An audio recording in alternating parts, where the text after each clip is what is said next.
Michel, je sais même plus de quel côté. Michel. Derrière. Il est dans le 8 avec moi. À côté de Le moi. fameux bureau, d'accord. Oui, à côté, à côté. Donc, je vais juste voir si ça m'intéresse. Peut-être que Marietta lui a dit, non? Marietta Je lui ai dit, Oui, c'est et bon. il est parti après. Je ne sais pas, je croyais. Très bien. Ah voilà. Il fait les 3-8, lui, alors c'est presque là. Michel derrière, il fait les 3-8, il part à 8h. Je sais pas, oui, c'est ça. Tu t'en vas, non? Donc, bonjour. Comment? Exceptionnellement, c'est moi et pas Vincent qui présente le séminaire, parce que c'est notre boss de la physique mathématique. J'ai le plaisir de vous présenter Pierre Wang, qui est thésard à l'école polytechnique sous la direction du professeur Copper. Et tu es en deuxième année plus Epsilon. Troisième année. Epsilon égale à 1, comme d'habitude. Et voilà, il va nous présenter. Une première partie va faire un panorama de un peu ce qu'on sait au niveau de physique mathématique sur ce qui est les problèmes de trivialité, les résultats réflexionnels. Et après, il va présenter ses travaux dans ces contextes avec l'outil de groupe de renormalisation. Voilà, merci.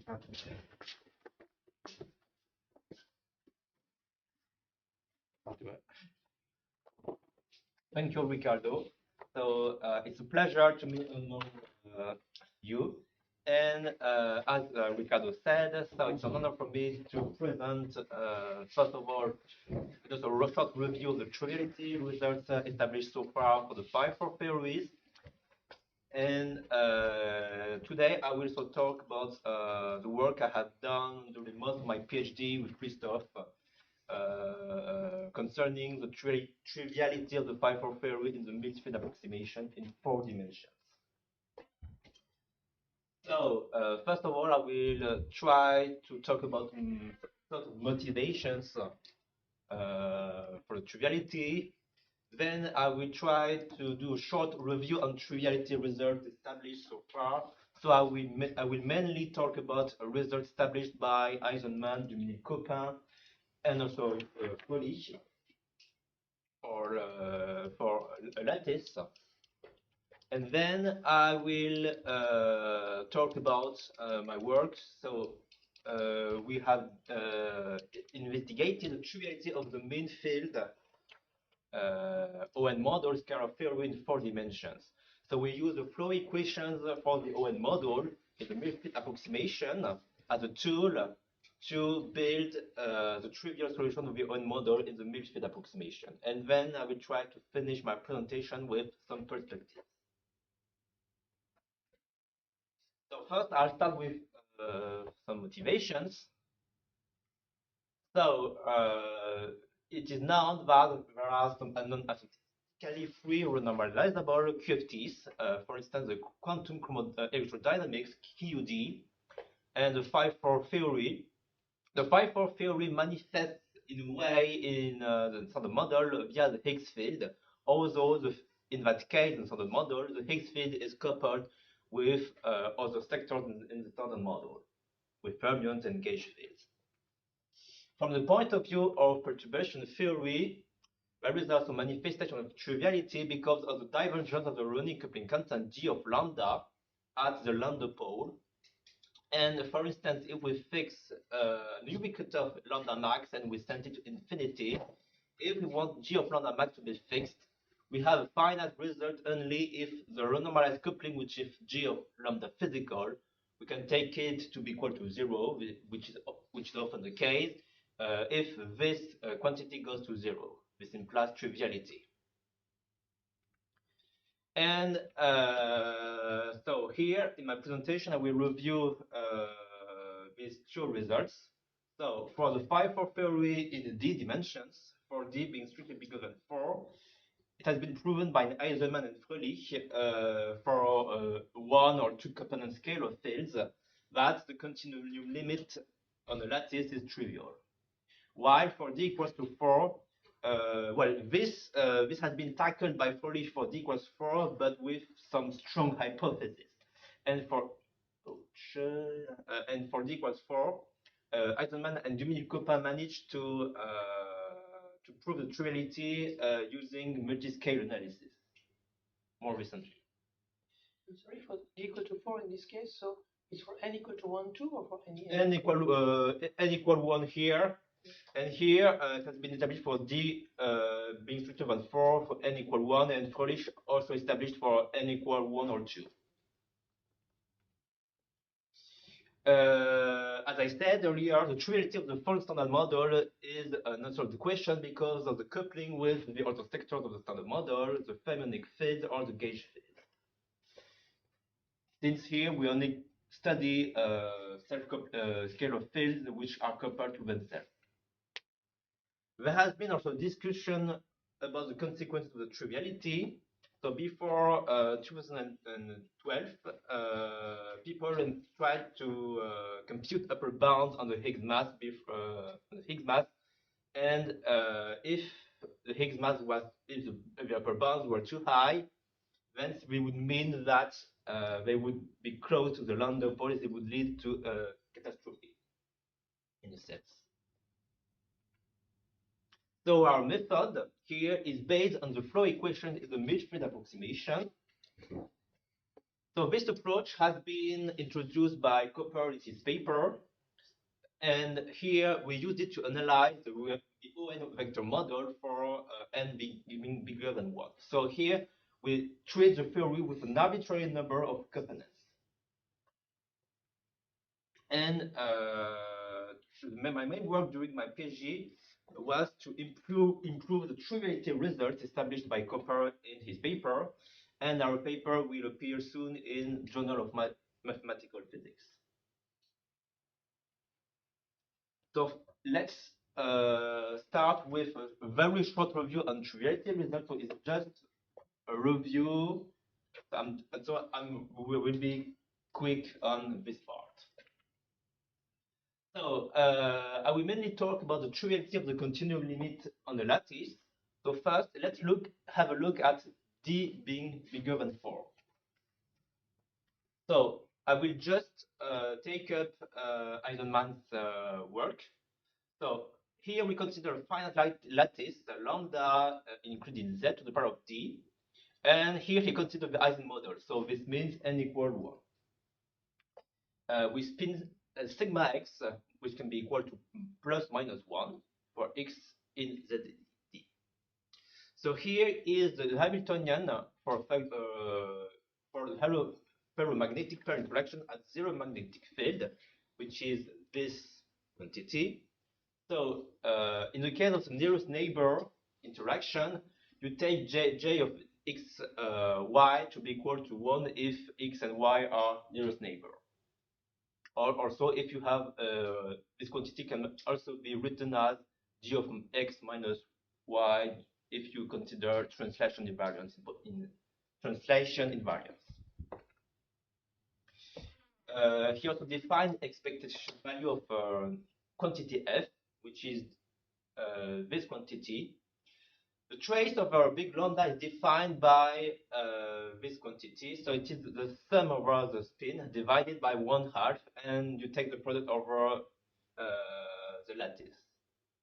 So here we are just considering a finite lattice in ZD. For infinite systems, usually they take expression by limit monotone convergence theorem, something like such theorem.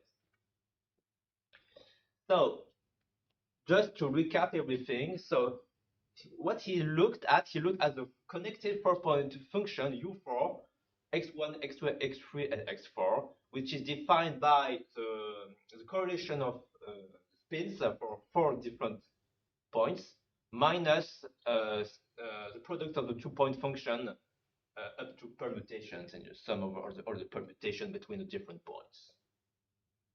So the connected 4-point function, in a way, is related to the 4-point function in quantum field theory, which is itself related to the coupling for the 5-4 theory. So this is why he was mainly interested in this quantity. So Eisenman proved one thing. It is this upper and lower bound. So the first inequality is called the Leibovitz inequality, which is a well-known inequality which has been established using different methods, while he found a new upper bound, which is this quantity.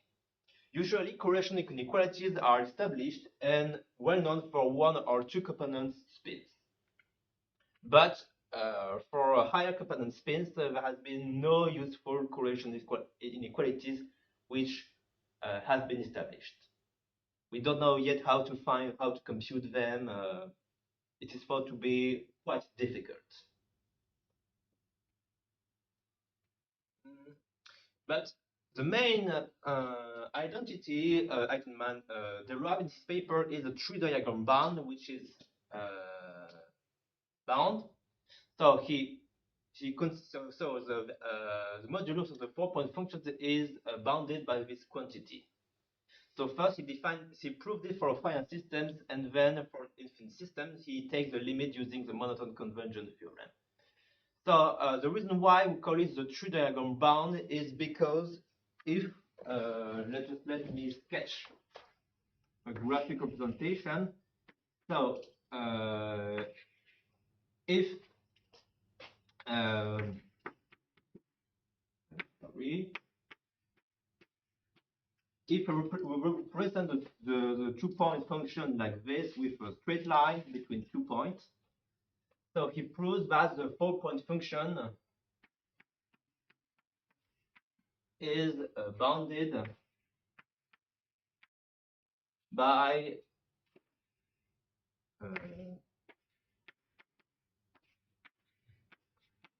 this quantity.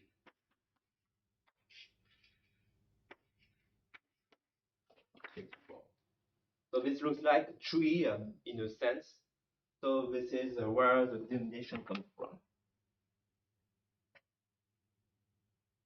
And then he looked at the renormalized coupling G, which is defined as follows. So G is the ratio of two quantities.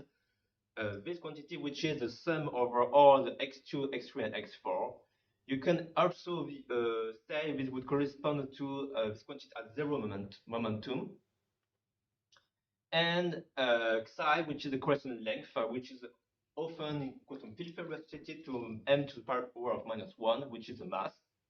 And chi is the magnetic susceptibility. So this is the renormalized coupling, and the final bound is the following. Eisenman proved using the tree diagram bound that for the nearest neighbor models at beta being smaller than beta c, we have this bound. G is bounded by this quantity, 1 over beta squared times 1 divided by psi to the power of d minus 4. Then for the continuum limit, so there are 2 points of view. So the first point of view is when we consider the spacing between a lattice when it goes to 0. So this would correspond to the continuum limit. There is also an alternative point of view, which is the following. Just as a sketch, you fix the distance between 2 points, and you usually look at correlations at very large distances. And we can also define it with this quantity. So you look at points which are going to be very large from each other, while you fix the size of the lattice. And so this, you can define it as a limit where beta goes to beta c, for alpha and eta goes to infinity of this quantity. More details can be found in a series of monographs written by Fröhlich, Eisenman, and Zokal, where they state precisely what are the conditions on alpha and eta for this quantity to be well defined or have a limit. And in that case, since the correlation length diverges at criticality, this quantity then goes to 0 in the continuum limit if d is strictly bigger than 4. So this is basically the argument of Gaussianity in D bigger than 4. So in 4 dimensions, the situation is different because, as you can see, this bound is inconclusive in D equals 4. So I will just talk about 2 results. So Fröhlich in 1982, he studied a 1 or 2 component case. He managed to prove triviality as follows. So he used random walk representation to find a lower bound to the 4-point function, the Hussels function, and he assumed an infinite wave function renormalization to prove that G goes to 0 when the spacing A between 2 sides goes to 0.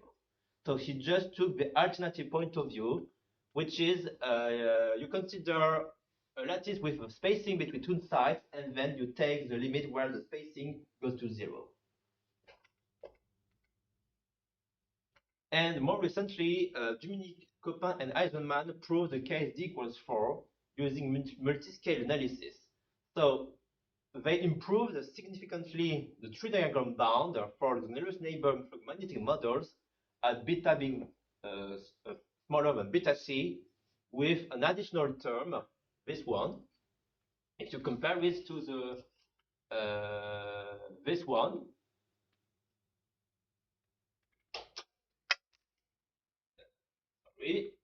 so this term is the bubble diagram truncated at a distance L being stricter than 0, which is here, and this enables them to prove triviality.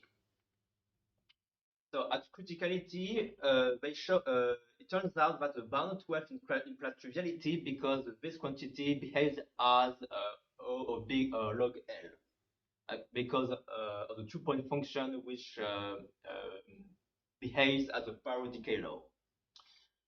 And for beta being strictly smaller than beta c, they also showed that G of beta, which is a renormalized coupling at beta, beta being the inverse temperature, is bounded by this quantity. And if you take the limit where beta goes to beta c, you obtain 0 as well. So this is a significant step towards triviality, because since they sharpened the tree diagram bound, and they found out that they obtained a trivial theory in the scaling limit, which is the continuum limit here. Okay. Yes. Well, at what point I did understand, at what point you precise the value of beta c? Beta c is well determined, or is something by inspection? What it means? Beta c. C, is it determined precisely? In general, in the proofs of triviality, they usually just consider beta c, but they don't try to determine an explicit value. I think they just look at beta c. That's the their most important assumption is that at beta c, the 2-point function has a particular behavior. It behaves like 1 over x minus y to the power of 2 in 4 dimensions. It is not in the space of moments. At b square plus m square equals 0. Here they work in position space. It is this. It is the same as p square plus m square equals 0 in Euclidean space, the beta c. So if, okay, we can discuss. Okay, maybe we'll try to discuss that later on. Yeah. So here I will talk about the triviality of the what I have done. It is the triviality of the mean field model scalar theory in 4 dimensions. So the ON model, it has been introduced by Stanley to generalize the Ising, the XY, and Heisenberg model. The Ising model corresponds to n equals 1, xy to n equals 2, and for the Heisenberg model is n equals 3. Also, the large n limit has been studied by Moshe and Zin-Justin. They usually look at expansion in 1 over n to study the theory, and it has been it has been established that the limit when big N goes to infinity, you obtain the spherical model. So this is just the context, and then here we will work with a scalar field with n real components, which are denoted as follows: phi 1 of x, phi big N of x. And here we'll consider a theory with global O(n) symmetry, which is also invariant under phi goes to minus phi. So this is Z2 symmetry. So here we will only consider even moments since they are non-vanishing. So our method is based on the flow equation, the Millfield approximation. So there are two important words: flow equations and Millfield approximation. So here we work in the Euclidean space R4 with the scalar product in L2. I will also introduce the convention for the Fourier transform, which is the following. This is a shorthand notation. First, we start with a regularized propagator in monotone space. So we will switch to the monotone space, which is this propagator, regularized propagator. So just let me explain the notation. So M is the mass, alpha 0 is the UV cutoff. We will send it to 0. So this is a bit different from what you are used to, because you consider a lambda 0, but here alpha 0 is 1 over lambda 0 squared. So this is why alpha 0 goes to 0 in the UV limit. And alpha belongs to alpha 0 and plus infinity, which is the flow parameter. So alpha flows from alpha 0, which is the UV cutoff, to plus infinity, which would correspond to the physical theory. You also have a misprint, K equal P. Maybe, yeah. It's just a typo. This propagator is diagonal in the vector indices. And this part, if you take the respective limit, alpha goes into plus infinity, and and alpha 0 goes to 0, you recover the usual Euclidean propagator 1 over p squared plus m squared.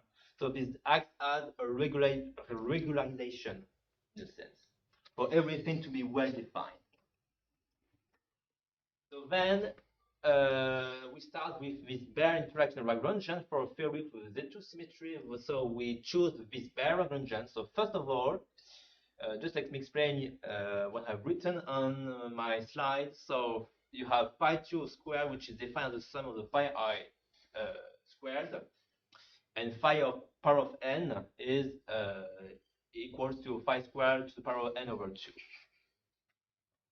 So the C0 and alpha 0 are the bell couplings. So for n equals to 2 and 4, they are called relevant, because for C02, this would correspond to a mass counter term, while for n equals to 4, this corresponds to the sum of the renormalized coupling plus the coupling counter term. Also, we also assume it for later on, we also assume that C04 will be positive for the case of the phi 4 theory. This is just a generic bare interaction Lagrangian. And here we will not consider wave function or normalization term, because you would expect a term multiplied by the derivative of phi. But here we will not consider it because the mean field limit, which will remove this term. This is why, yeah. I was a bit confused. Usually mean field is infinity. You're talking here about mean field in D equal to 4. I will explain the midfield limit afterwards. Okay. And here, for everything to be well defined, we can first start with a finite volume in R4. So then we define the correlation function in the finite volume V with this quantity. So this is the rigorous version. So this will correspond to the path integral, but rigorously defined. So you have a normalization factor, and we have the Gaussian measure d mu n of nu, which is associated with the regularized propagator. You can find more details concerning the Gaussian measures for a propagator in the books written by Grimm and Jeffy. Then we also consider the generating functional of the connected and putative Schwinger functions defined as follows by this expression. And then we'll work on this quantity. Okay. It's okay. So just as a detail, an important detail, it is well known that the infinite volume limit exists when we pass to the CIS function. So this is why we remove the index nu. There has been some literature on the existence of the infinite volume limit, cluster expansion, something like this method enable one to prove that the infinite volume limit exists when we pass to the CIS function. So here, the procedure is the following. We expand the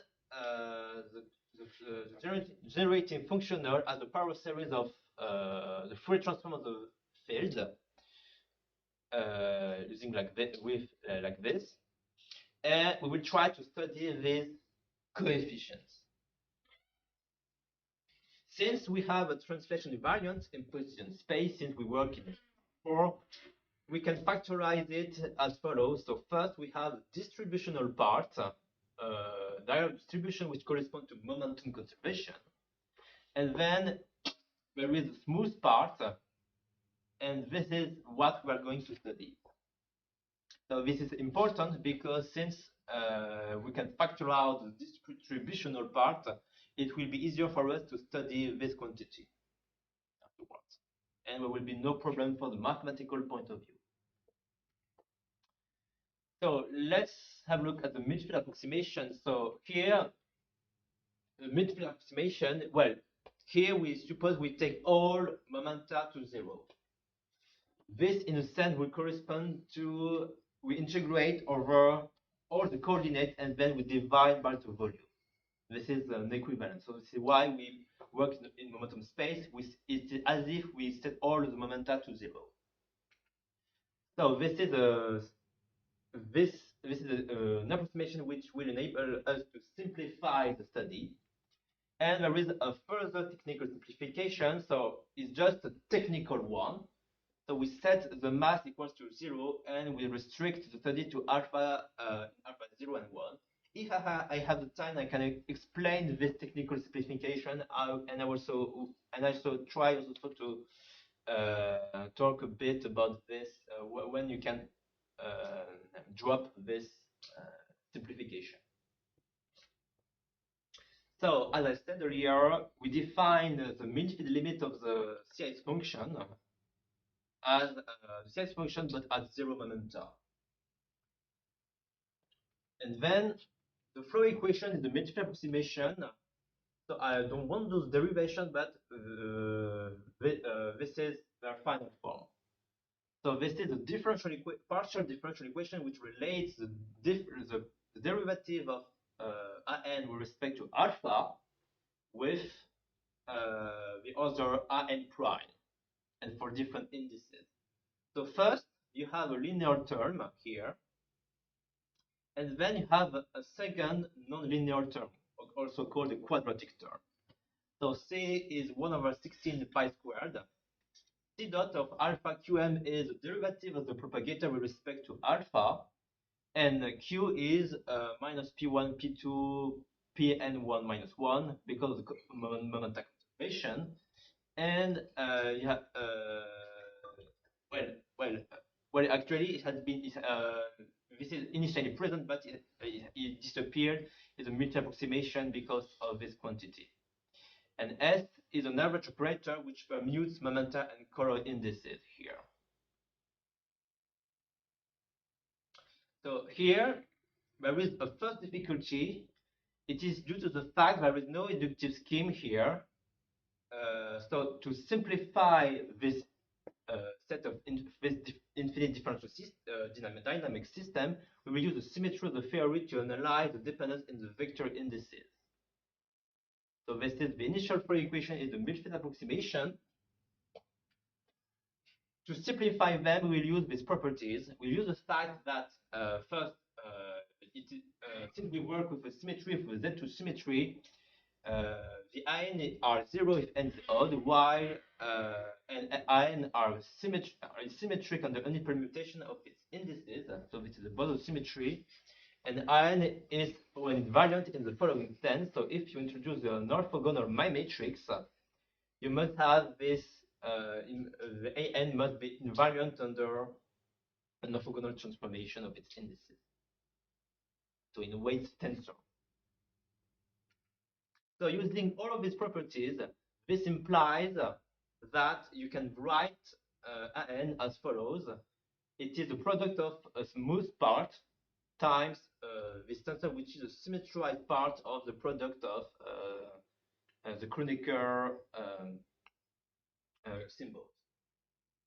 We have proved it in our paper. And also, I will thank Ricardo because of that nice discussion we had back then to discuss on that matter. So then, using this decomposition, we obtain this flow equation, which has a much nicer form because it looks more simple. And as a remark, we also notice that n big N equals 1 gives the single photon case treated by Cooper in his paper. So we found a flow equation which generalizes the one treated by Cooper in his paper. So what we can do also is to factor out the power counting and the combinatorial factor like this. So we will work with the rescaled and dimensionless phase function. We introduce the logarithm mu, which is a logarithm of alpha over alpha 0. So this means that since mu varies in alpha 0 and 1, so the variable mu will live in the compact 0 and mu max. So 0 would correspond to the pair level, while mu max will correspond to the physical scale. And mu max equals 1 along the logarithm of 1 over alpha 0. Since we are interested in the physical quantities, so we will study things at mu max. And if we want to remove the UV cutoff, it would be equivalent to look at the quantity at mu max and then send mu max to infinity. So we would obtain the limit without the UV cutoff. So doing so, we obtain the final form of the flow equation in the midfield approximation, which is this form. So you have a linear term and a quadratic term. You can see that this is a rather nice form because you have also an inductive one. Because if you want to compute fn plus 2, you need the derivative of fn, the fn and fn1, fn2 for n1 plus n2 equals n plus 2. So you just need the previous fn to know fn plus 2. So this will lead us to the procedure. So I will just explain you the procedure we have done. So first, let's have a look at the 5-4 theory. So the 5-4 theory will consider first with only these two terms, the mass counter term and the C04, which is assumed to be strictly positive for our formalism to be well defined, because at least the exponential of minus L0n is bounded from below. Path integral exists. We also consider boundary conditions at the bare level, which correspond to this Lagrangian. So the F2 of 0, 0 corresponds to the bare level. So you have this. And the Fn of 0 equals to 0 for n being bigger than 6, since we do not consider irrelevant terms in our bare Lagrangian. The strategy is the following. So first, we will construct the 2-point functions, which must satisfy the two hypotheses. So first, the solution Fn are constructed inductively from the flow equation like this. So first we will consider F2, and then you can compute F4 and so on. And then they must also satisfy the boundary condition here, especially Fn0 equals to 0, which is a set of constraints. And the quantity Fn mu max vanish when mu max goes into infinity. So this corresponds to a situation where you remove the UV cutoff. So this will give you the triviality of the midfield theory. So the game here is to find the F2 such that the Fn mu max goes to 0 at the end of the day. So the question is, what would be the form of the F2? So I'm giving you the answer. So this we consider the following answer: F2, which has been introduced by Cooper in his paper. So we choose F2 to be defined as follows: it is an infinite sum over Bn, with quantity xn is defined as mu, and the Bn are a sequence of real numbers, so that the boundary conditions 30 are satisfied. So we have the Bn, so the B1 and the B2 can be chosen with these two boundary conditions, but the successive Bn must be chosen in a way such that you satisfy these boundary conditions.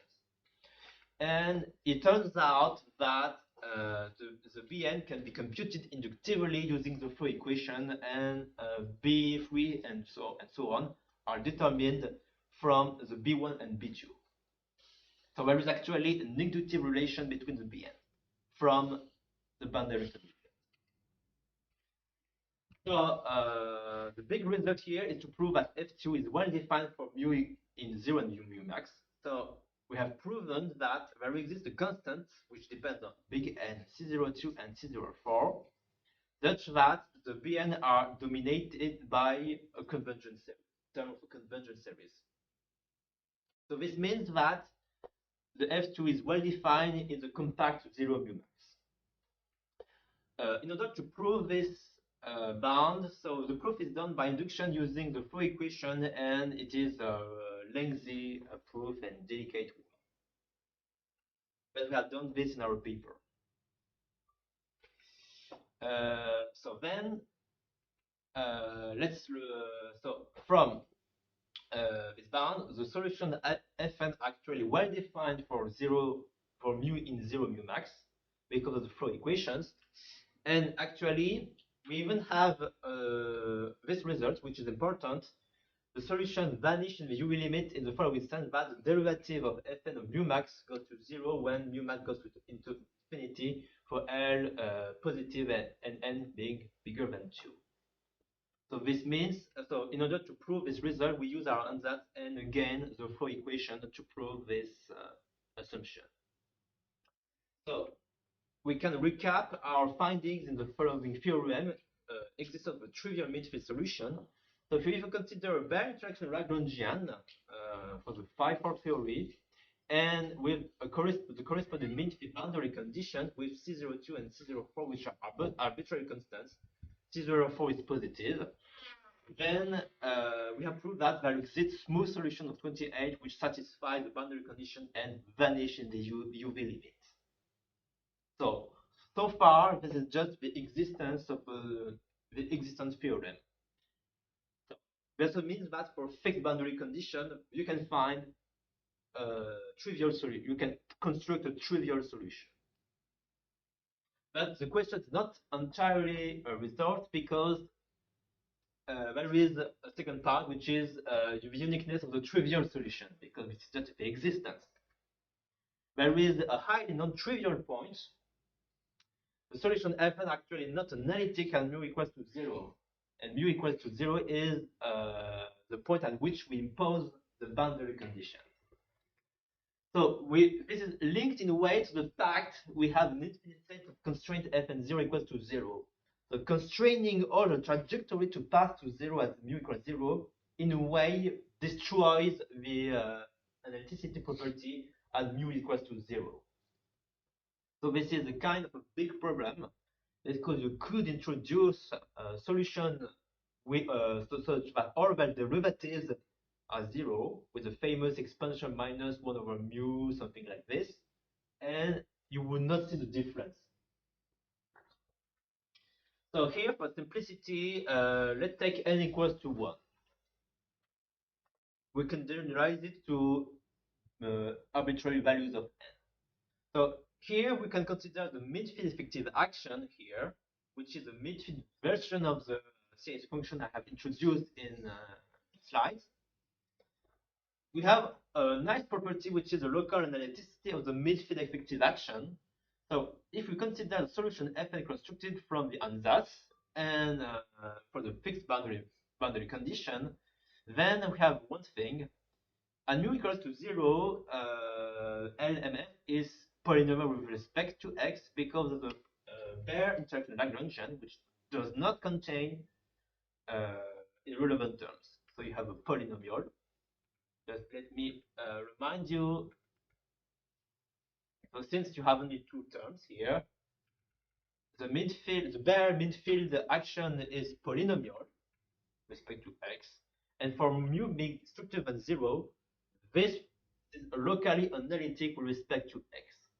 So in a way, this in a sense reflects the fact that our solutions are not analytic at mu equal to 0. But as long as you move away from 0, you become analytic again. Okay. So the idea of the proof is to find bounds on the derivatives of f2, the ansatz, and then we use the flow equation to deduce inductive bounds on fn. This is a strategy to prove a statement. So we have to take to be careful about mu equals to 0 and mu being strictly bigger than 0. So why am I dealing with this? The idea is the following. So usually to obtain the uniqueness of solution of the flow equation, it comes from the fact that the flow equations are first formulated using an integral formulation for the whole flow equation without any approximation. Since here we are looking at an approximation at the midfield limit, the idea here is to find an integral formulation of the midfield flow equation. If we find such an integral formulation, this will imply uniqueness of our solution under some assumptions. I will give you that. So here, actually, this integral formulation has been found by Felder. He considered the continued limit on the hierarchical model. So if you look at the effective action u at scale big L minus 1 lambda with lambda which is scale, L it is just a factor. He looked at this relation. So the exponential minus u of L minus 1 lambda is related to u at scale lambda by this relation. And mu L here is the one-dimensional Gaussian measure, which is this quantity. So his idea is to differentiate. He took the L derivative at L derivative, and he evaluates at L equal 1. Because if you look at L equal 1, you obtain here a direct when you take the limit L equals to 1. So it will only say, select what lives here at y equal to 0. And he found these partial differential equations. So maybe one work about Felder's work. So Felder was interested in the local potential approximation of the Wilson renormalization group. So he proved it. He proved that first he can obtain his midfield, his approximated renormalization group equation with this integral formulation. But in general, he studied this the global solution of these PDEs. And here we take up his idea, and if we write u lambda of x like this as a power series in x with the coefficient of fn of lambda, and if we set lambda equals to big lambda 0 exponential minus mu over 2, mu being our variable that I introduced earlier, it turns out that with this you obtain again the midfield equations 28. So this means that our midfield flow equation can be obtained via an integral formulation. But as you can see, you have to write u of lambda x as a power series in X. So this is why we have to prove first that the solution, midfield action is analytic in X when you consider lambda being strictly smaller than lambda 0. And you would obtain the uniqueness of the solution U at moments lambda if U has a non-zero radius of convergence around X.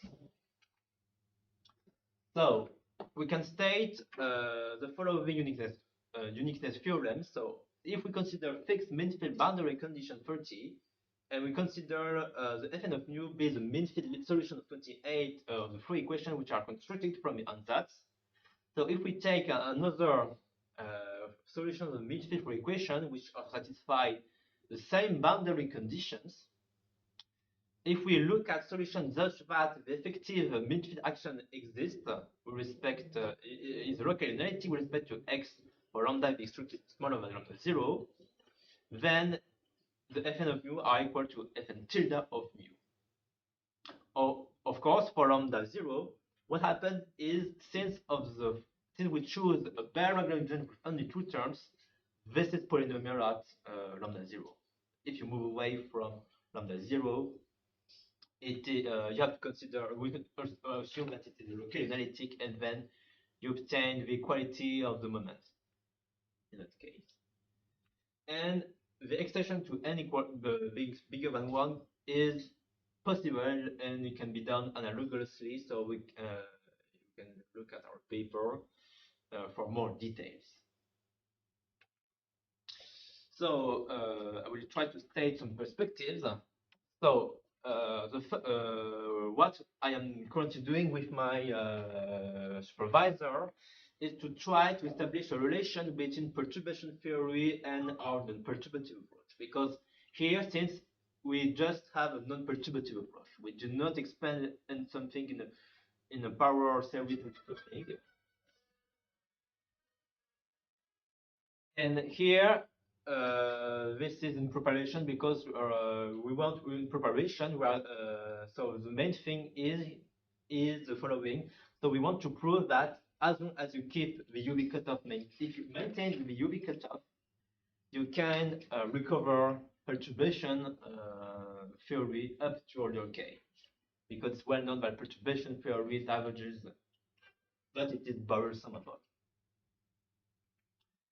And in the case, if we are interested in the full theory, actually, it's so we just remove the midfield approximation. So it's actually a very difficult problem because of the momentum dependence, and we can no longer use our previous results. And also, we are wondering if we could study fermionic fields or gauge field with this method, but this is maybe beyond the scope of my thesis for the moment. So thank you for your attention.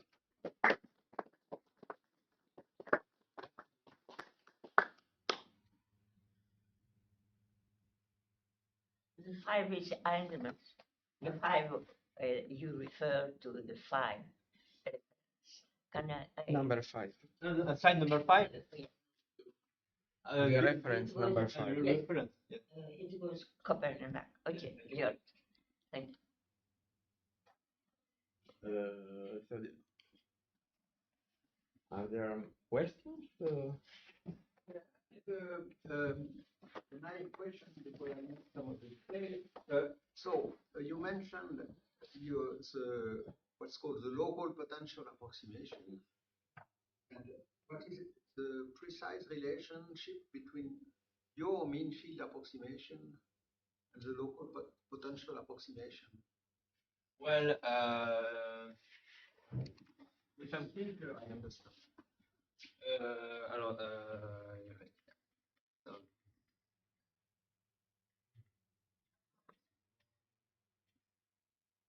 yes.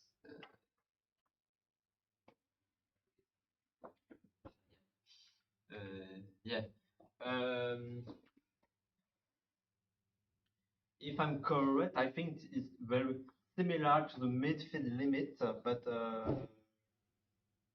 I have to check it. I don't really remember actually, but I think it's very similar. There is similar approximation to our the mean field limits. Actually, I think similar, but I'm not sure if it's exactly the same, but it's kind of similar.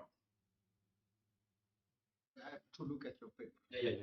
But to look at Feld's paper where he specifically details the local potential approximation.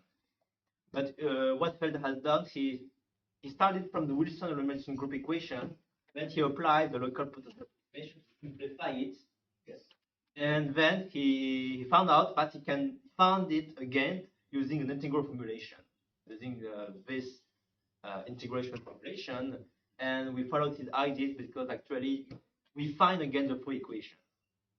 And we follow, so if you can find again the same equation, so this means that the approximation like is quite similar.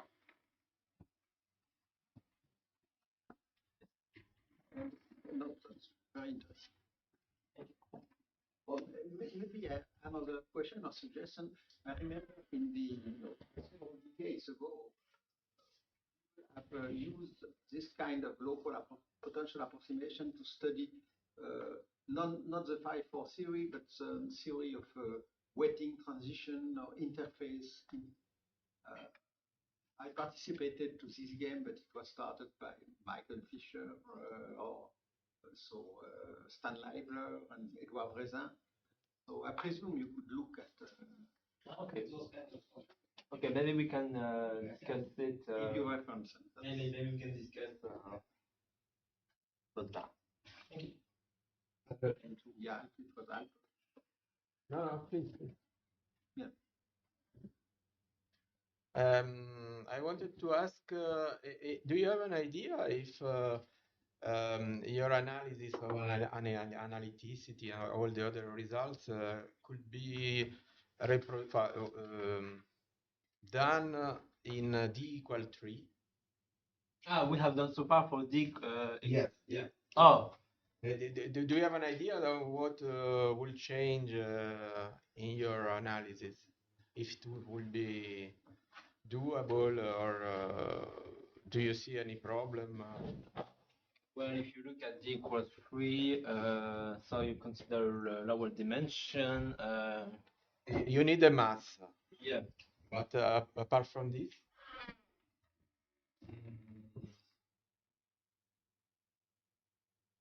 Usually, the dimension here in well, the fact we work in 4 dimensions is reflected in the fact that we choose this barrier integration Lagrangian with 2 counter terms. So C02 and C04. So what could change?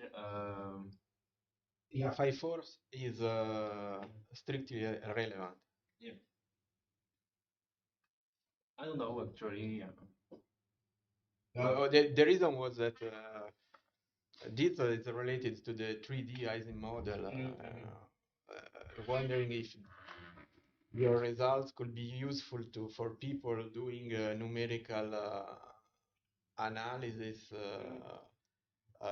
in 3 dimensions using the local potential approximation as a starting point, and then they do an expansion in momenta, in gradients. So your result is the first, the starting point of what they use. And maybe there could be some interesting content regarding the analyticity, because here we found a non-analytic solution at some equal to 0. So maybe there could be some interesting thing related to that if you are interested in looking at the uniqueness of the solutions. We also proved that in the super restriction that if you have if you start from an analytic solution everywhere on the compact, then you have then you obtain the uniqueness of the solutions. If you start from an analytic solution everywhere, which are solution which is analytic locally everywhere. But this is not the case for a trivial solution. So this is why proving the uniqueness is not that obvious. Are there more questions? in the room? I don't understand for a trivial solution why look at the analyticity. The analyticity. Well, so first we just constructed. I mean, it does not mean for me. Look at analyticity properties of a trivial solution. This is why. You understand my question? Can you I don't understand why look at the analyticity properties and uniqueness for a trivial solution. well, so It's trivial. It is not interesting. well, I am naive, of course, but I ask you to understand.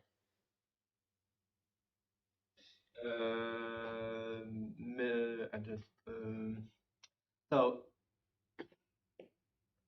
here the solution we have constructed has a problem at nucleus zero. It is not analytic at the point at which you impose the boundary conditions.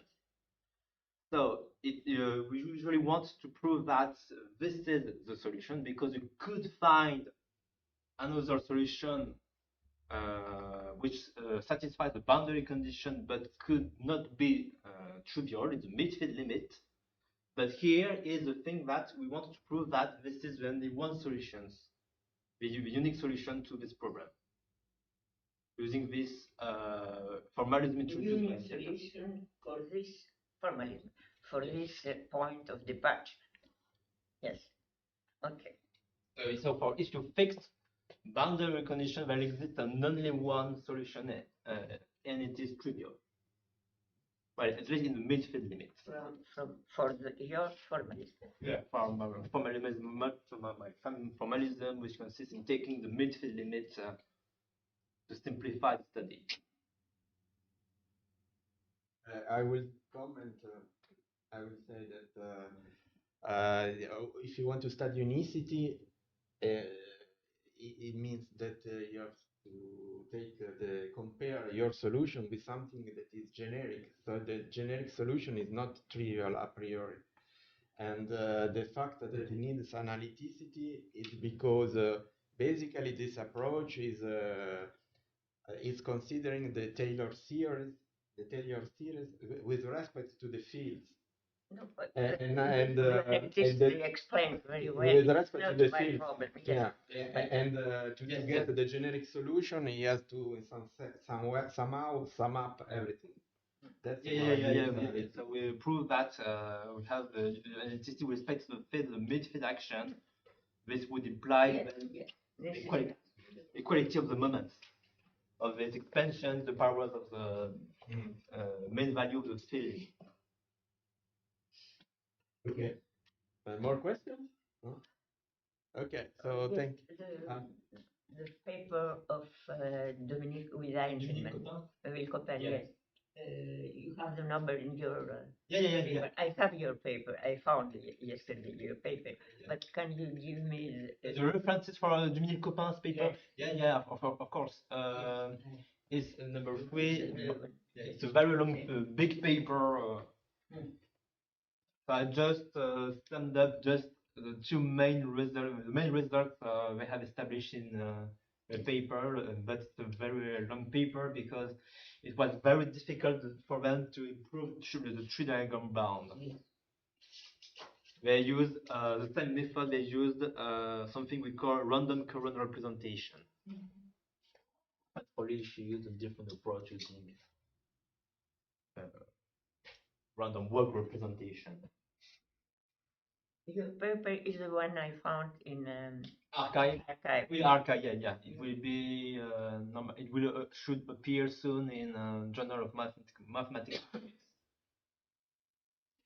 Okay, let us thank Pierre. And next.